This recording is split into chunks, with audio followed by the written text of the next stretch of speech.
तो सबसे पहले बात आती है कि ये जो पर्व है इसका महत्व क्या है। आचार्य जी आपसे जानना चाहेंगे, करवा चौथ का व्रत पत्नियां रखती हैं पति की लंबी आयु के लिए, क्या महत्व है इस पर्व का?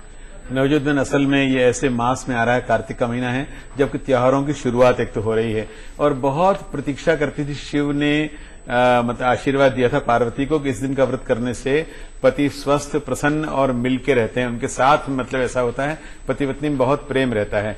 इसी व्रत को सत्यभामा जी ने किया था भगवान श्री कृष्ण को प्राप्त करने के लिए। हमारे शास्त्रों में आते ऐसी कथा आती है कि द्रौपदी ने भी अर्जुन जब चले गए तो अर्जुन को वापस बुलाने के लिए, अर्जुन को मनाने के लिए और अर्जुन की आराधना करने के लिए इस व्रत को किया था।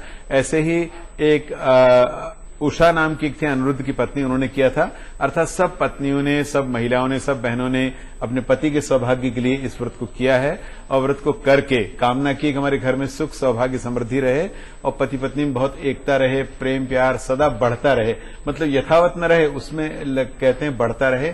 इसके लिए बहुत ही सर्वमान्य और सभी पूरे देश भर में और जहां भी भारतीय मानसिकता के लोग, भारतीय लोग रहते हैं, कोई भी कहिए जो भी मानते हों वो इस व्रत को करते हैं और इस व्रत के करने से घर में सुख सौभाग्य समृद्धि तो होती है, बच्चों का कल्याण भी होता है और नाना प्रकार की जो स्थितियां आती हैं, बहुत मुश्किलें आ जाती हैं नवजोत बहन, उन मुश्किलों को भी पार कर जाते हैं और भगवान की पूरी कृपा बरसती है। जी, एक शिव पार्वती की कहानी इसमें कही जाती है, बहुत ही इम्पोर्टेंट होती है, जो कि अक्सर सुनाई जाती है पूजा के दौरान। इसके अलावा भी और कोई कहानी है जो काफी? जी, आपने बहुत अच्छा कहा। एक छोटी कथा ये है कि जब पांडव वनवास में थे उस समय में एक बार अर्जुन चले गए कहीं दूर, इंद्रनील पर्वत पर चले गए, तो उनकी पत्नी द्रौपदी बहुत चिंतित थी कि पति आए नहीं।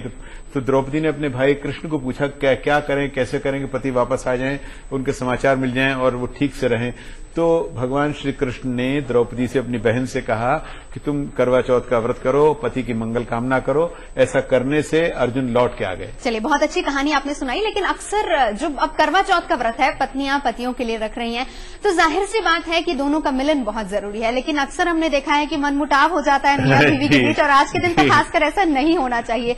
बहुत से कारण होते हैं इसके पीछे जो मनमुटाव हो जाता है, लेकिन आज के दिन कोशिश ये करें कि किसी तरह का मनमुटाव ना हो। लेकिन अगर फिर भी पति नाराज हो जाए तो कैसे मनाया जाए? जैसे कोई बात पर आप ठीक का भुन अगर हो गई, नाराजगी हो गई है, तो उसके लिए एक मंत्र बहुत सरल है। एक मंत्र का जाप करें, गंध अक्षत पुष्प धूप दीप नैवेद्य से भगवान शिव पार्वती की पूजा करें। और एक मंत्र है ओम शारदा शारदाम्भोज वदना वदनाम्बुजे सर्वदा सर्वदास्माकं सन्निधिम सन्निधिम क्रियात। इसका नाम है शारदा मंत्र। मां शारदा को मनाएं कि हमसे मुख से, मतलब मन में भी कोई ऐसी बात नहीं आनी चाहिए, लेकिन मुख पर तो कोई बात न पति के न पत्नी के।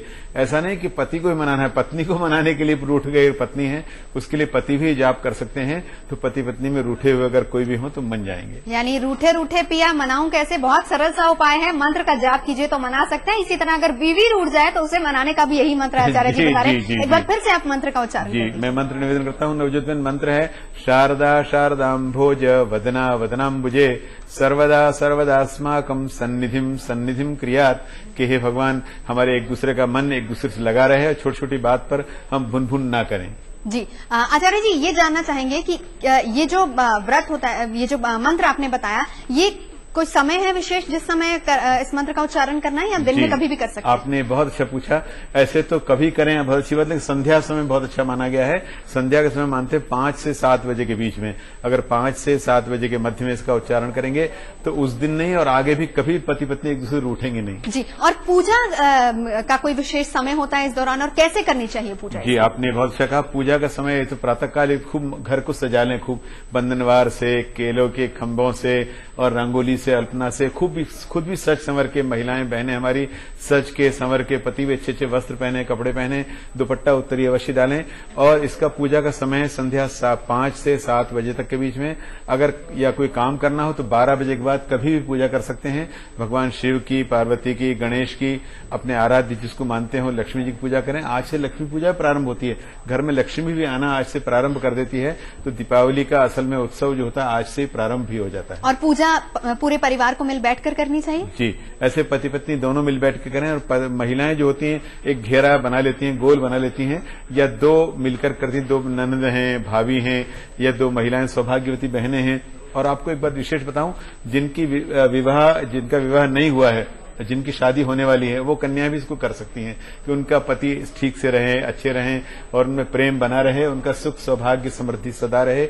इसलिए विवाह होने वाली कन्याएं भी या अच्छे पति को प्राप्त करने के लिए भी कि पति हमारे वश में रहे, इसलिए भी इस व्रत को किया जा सकता है। और पूजा होती है तो प्रसाद का सबको इंतजार रहता है, हालांकि वो प्रसाद सबसे मीठा होता है जो मन में मन्नत मांगी जाती है। लेकिन यहाँ पर अगर विशेष किसी प्रसाद को रखना हो थाली में, जैसे आपने बताया कि थाली बांटते हैं, वो कौन सा प्रसाद होता है? जी, आपने बहुत ठीक है। इसमें गुलगुले, मीठे गुलगुले रखते हैं, मीठी पूरी रखते हैं, गंडेरी रखते हैं और सुहाग की बहुत सारी वस्तुएं रखते हैं और मीठी नमकीन पूरियां रख लेते हैं।